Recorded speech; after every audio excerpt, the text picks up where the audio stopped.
Hey, it's W5HRO. Well, welcome to a new series called My New Shop. This is part one.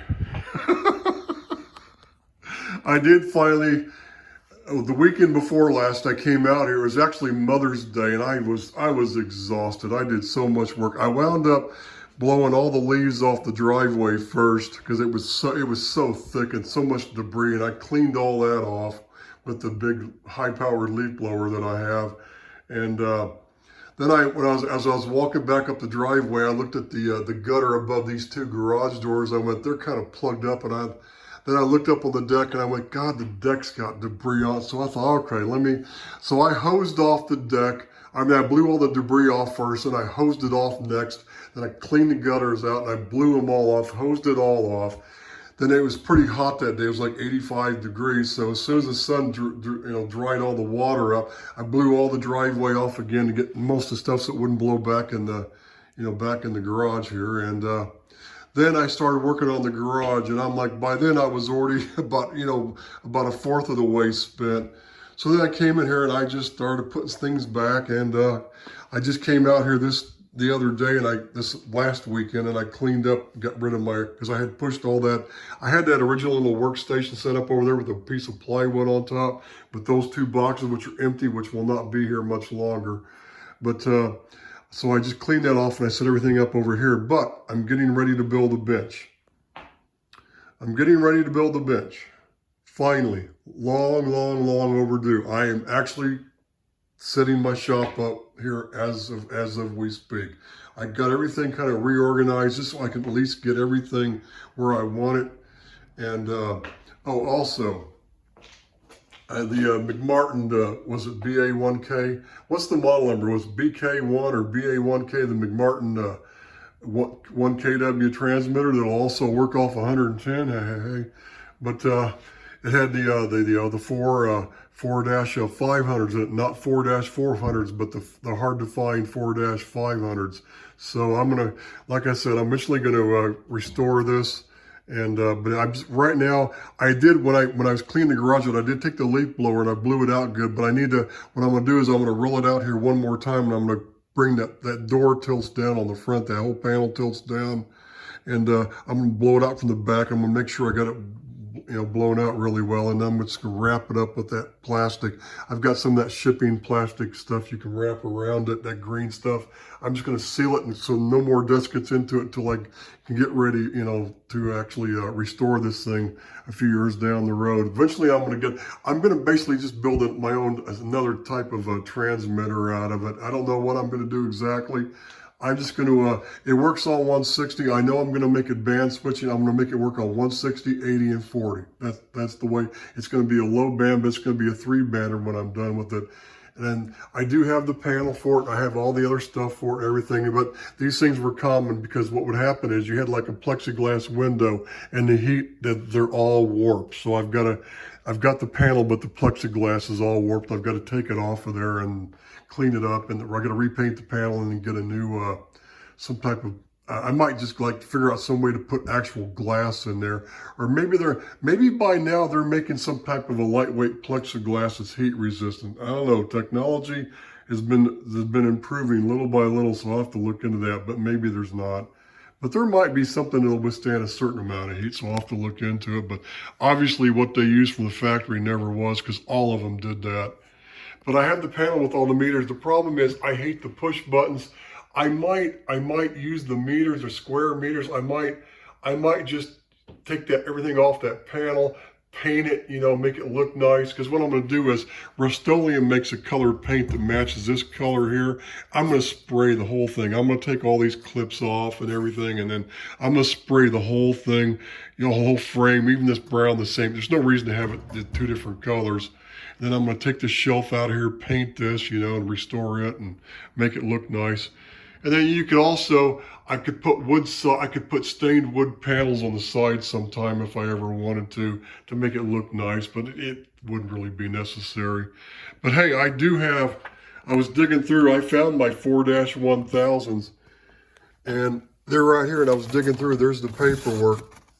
that was in. I don't know why. I guess what happened is I was packing them up and I realized I forgot to put the paperwork in the boxes. But I have 4 new, brand new in the box 4-1000As, and they're 1980, because I could tell the paperwork had 1980s dates on it. So I think the date codes on the tubes are like early 80s. So they're 80s vintage tubes that were never used. They were new old stock, and I've had them for a while now, but they're brand new. So 4-1000As. So I was hoping I could find them when I cleaned out the shack here 2 weekends. I mean, cleaned out the garage here 2 weekends ago. When I first did it, like I told you, I found the darn thing. So thank God. And there's the transformer.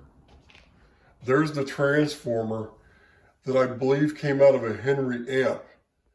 And it's in great condition. It's still there's nothing wrong with it. It still has the clips where it clipped down there on the circuit. And I can do one of 2 things. It'll actually do 2 of these tubes. It'll do 2 of them in parallel. I kid you not, in grounded grid linear configuration. It'll do 2 of them, but at a lower voltage. Like around I think it's 3,000, whatever it is, it's 3,000 some odd volts. So it's not 4-1000As. You can actually you're better off running one of them at a much higher voltage.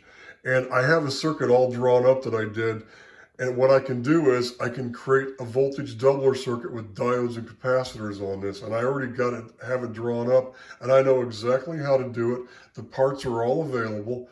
And I thought one of these days that's what I was going to do. I was going to build a voltage doubler, which will give this thing about a 6,000 volt output non-load. Then I can build a linear using one of those 4-1000As. And I have spares, right? And I could always, I could always, I could redo, just put a different panel in here and put 2 sockets for one 4-1000 modulating another one. I don't know what the ratio is going to be like with the modulation transformer in there, but there's things I could do. I'll probably just leave the 4-500s in there. But I do have the transformer, and I've got, these things, I have got tons of this stuff and tons of coils. And one of these, I forget which one it is, this one here, this tub here is full of that stuff that's wrapped up in one of these boxes. This one right here is full of it too. This one's full of the really high quality stuff. It's a little smaller. There's a couple of big things in there, but some of it's smaller. So anyway, but that's the story here. It's called My New Shop Series, W5HRO. So what am I going to call myself here? What sign am I going to put up here on the wall when I've got it all ready? Was it W5HRO Labs or something like everybody else is doing? They use their call sign or something Labs. That'd be funny. But I did find, look what I found. Yeah, everybody's going, oh, not another toy designed for CB radio. God, dude, aren't you done messing with CB toys yet? No, this is an old Digiscan RDS1. Guy sold this on eBay just a few weeks ago, and I grabbed it. And what's funny is when I received it and I opened it up, and the box said RDS2. Then like a dash or a comma at 3, and then like another dash or a comma, and then 5. And I'm like, what? And I opened it up, and it had a crystal. It also had a little board with a crystal right here. With a crystal, it had it was supposed to, or somewhere, it was like somewhere here on the end, there was enough to solder down the terminal, I mean the pins on the chip, on the IC, on the PLL chip, but it had like a little board with a crystal in it in series with it. And it looked at it, and it said RDS2, and I'm like, what happened? Well, the guy sent me the wrong one by mistake. What happened is the guy, apparently he's 82 years old. he used to have a shop. He used to be a ham. His license is expired now, but he used to modify a lot of CBs back in the day because he had a CB shop. I guess he was a distributor for Tram or something back in the old days. And, you know, I guess he's just recently sold his shop or his business, but he still has a lot of this stuff he needs to get rid of. And it's funny because so basically what happened was he said, no problem. So I was able to print out the prepaid shipping label on eBay. I just sent it back, and a week later, after, you know, he'd received it, he shipped me the right one, which is this one, and I just received it the other day. So thank God, there it is. So, but it's the RDS1, and this was designed, this is the original Digiscan, and what these were for, if anybody remembers, when they came out, there was a chip that Uniden made. It was that wherever it was called UDP or something, but the number is 858. It was the 858 PLL chip. And it came out like around, the first CBs came out with those like around 1976, 77, 78. And by then the FCC were screaming bloody murder, telling them, you got to stop using that chip. You got to change your design. They're too easy for people to modify, because you can actually just build a little diode matrix and put it on a switch or some toggle switches and change the binary input on those, just, you know, down, you know, you get down where you get the channel selector changes the binary code, which changes channels on that PLL chip, right? Changes the frequency. Well, you can modify it where you can physically change that binary, and you can actually, there's a binary codes to make the things work all the way up to like, 29 megahertz. It's not, you can do it. The chips will do it, and the radios would do it. So a lot of guys were adding all the chips to get upper and lower channels on their CB radios, and and the boards were very highly, you could adjust them to put out a way more than 4 watts output power. You get like 25 watts or so on side. Those boards would put out a lot of power. You could turn the modulation up to where you'd get like 140%. The things were, what happened was the boards in those first radios that had that chip in it were too powerful and too easily expandable, and the FCC says no, and they shut them down. So all the manufacturers, they had to change the chips in the radios to where you could still modify them, but they were a little bit more difficult, and so where the radios wouldn't put out so much power as well, or wouldn't be as easy to really get the power out of them and the modulation levels. So the Digiscan had to change the design, and they had to start adding the crystal board on there because they had to, they had to compensate for the FCC forcing all the manufacturers to make the change. So they got around it that way.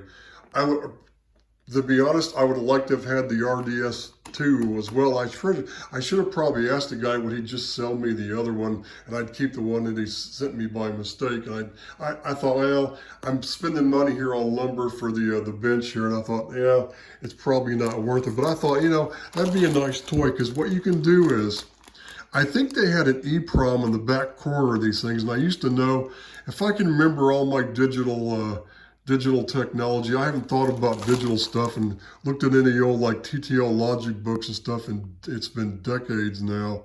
So I've forgotten most of what I knew. I mean, it'd be easy for me to figure it out. I can go back and look and remember it pretty quickly, but there's a way. These things will take those radios up to like 28.0045 or something like that, just barely past 20, just right into 10 meters. Well, I want this thing to go to 29 megacycles. I want it for 10 meters only. So I really don't care if it goes all the way down to CB. I just want to make sure it gets up to at least like 29.3 maybe, or 29.5, 29.7, or at least up to 29.2, or maybe a little bit past it, just to have some leeway in case guys' radios aren't, if they're running tube stuff with crystals and they're off frequency or something, right? So you're talking to a guy on 29.2, but he's on 29.2, 05 or 2 or 21 or you know what I mean, just a little bit above 29.2.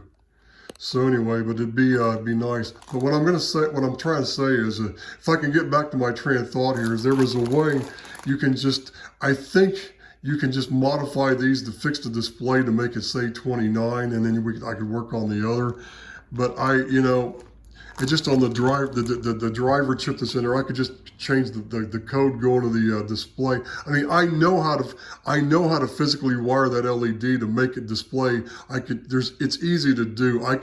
There's a way I can physically separate that from the unit and just physically force it to do like 29 and just stay on 29 all the time. But although I'd probably want 28 on it, if the radio had sideband, I might want to go down into 10 meter, the sideband portion of the 10 meter band from time to time, just to play around, even just to listen, you know. So it needs to switch between 28 and 29, I guess, right? It doesn't have to say 30, but just switch between 28 and 29.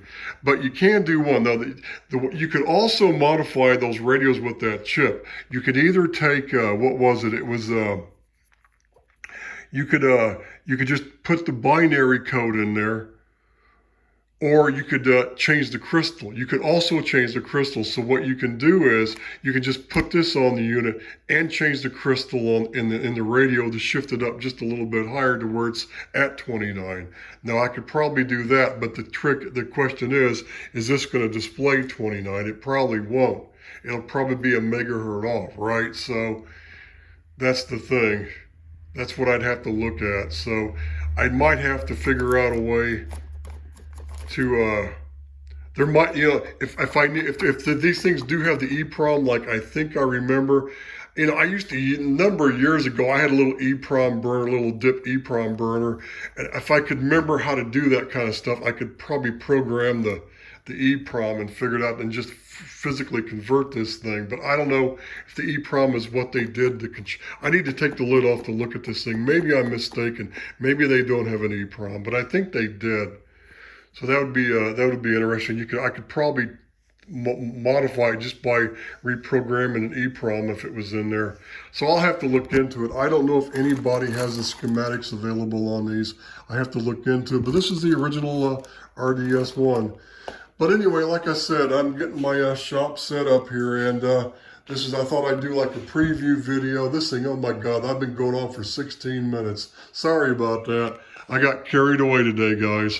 But I have 2x6 lumber coming, and I've only got the 4. Did I already tell you, or did I forget? I got 4x4 legs coming, and I only ordered 4 of them. They're like 4-foot fence post legs. I'm going to cut off to like around 3.5 feet. I don't want the bench up here to my chest. You know, I want it down lower, like down here where if I raise my arm, I guess a good way to look at it is if you raise your arm up here kind of level with your waist, you want your bench height about that high. And I think I measured that point from the ground, and it's about 3.5 feet, if I remember correctly. So I'll cut the legs off some. But since I'm using 2x6s for the frame all the way around, and it's going to be across the bottom of the legs as well, that I don't think I'm going to need any legs in the middle. So I thought, let me try 4 legs, and if it looks like it might warp or sag in the middle at some point, I can always put one leg up in the middle of the thing, you know, down to the ground. I could do that. So, but I'm going to have one more piece of wood coming next week. It's half this size. It's